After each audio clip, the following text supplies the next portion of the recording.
जब लोग दुनिया के सबसे खतरनाक अपराधियों के बारे में सोचते हैं, तो उनके दिमाग में ड्रग लॉर्ड्स, बंदूकधारी गैंगस्टर या हिंसक माफिया बॉस आते हैं। लेकिन इतिहास के कुछ सबसे ताकतवर अपराधी ऐसे थे, जिन्होंने कभी गोली नहीं चलाई, कभी सीसीटीवी में नहीं दिखे और कभी अदालत में खड़े नहीं हुए। उनमें से एक था सैमियन मोगिलेविच, एक ऐसा आदमी जिसे कानून एजेंसियों ने दुनिया का सबसे ताकतवर माफिया कहा, लेकिन जिसके बारे में ज्यादातर लोग जानते ही नहीं। सेमियन युदकोविच मोगिलेविच का जन्म 1946 में कीव में हुआ, जो उस समय सोवियत संघ का हिस्सा था, आज का यूक्रेन। वो सड़कों पर पला अपराधी नहीं था, वो गुंडा नहीं था। उसने अर्थशास्त्र की पढ़ाई की और यही उसकी जिंदगी का सबसे अहम पहलू बन गया। सोवियत सिस्टम में हर चीज सरकार के नियंत्रण में थी, पैसा, व्यापार, मुद्रा, सब कुछ। और जहां सिस्टम बहुत सख्त होता है, वहीं काला बाजार पनपता है। 1970 और 1980 के दशक में मोगिलेविच पहले से ही अवैध वित्तीय गतिविधियों में शामिल था। मुद्रा घोटाले, धोखाधड़ी और गैर कानूनी व्यापार। लेकिन असली मोड़ आया 1991 में। सोवियत संघ टूट गया, एक ही झटके में। कानून कमजोर पड़ गए, उद्योगों का निजीकरण हो गया, हर स्तर पर भ्रष्टाचार फैल गया। जहां कई लोगों के लिए ये अराजकता थी, वहीं मोगिलेविच के लिए ये सुनहरा मौका था।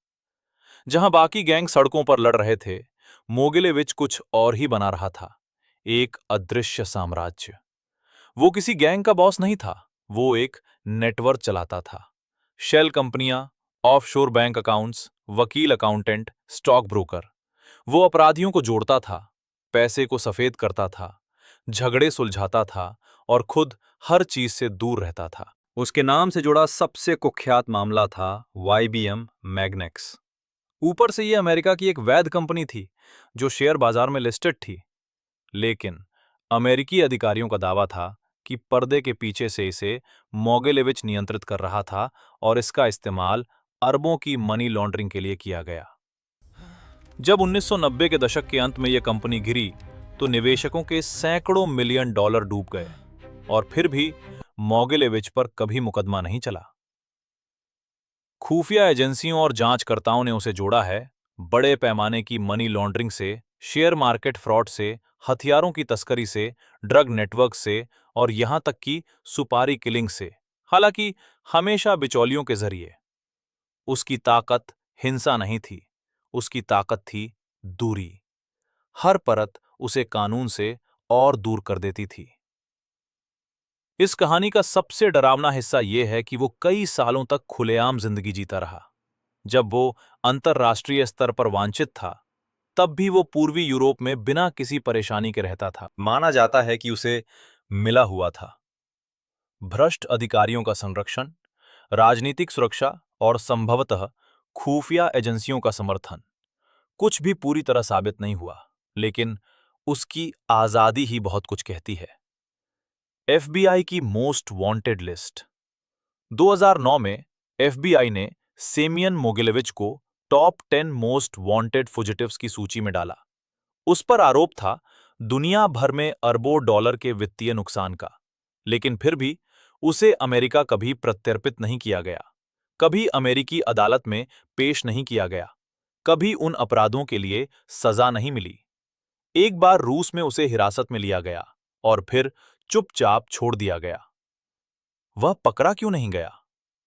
मोगिलेविच एक बात समझ चुका था, अगर तुम सड़कों पर नहीं, सिस्टम में राज करो, अगर तुम बंदूक की जगह कानून का इस्तेमाल करो, अगर तुम कभी निशान ही न छोड़ो, तो अपराध पकड़ने वाला सिस्टम भी तुम्हें पहचान नहीं पाता।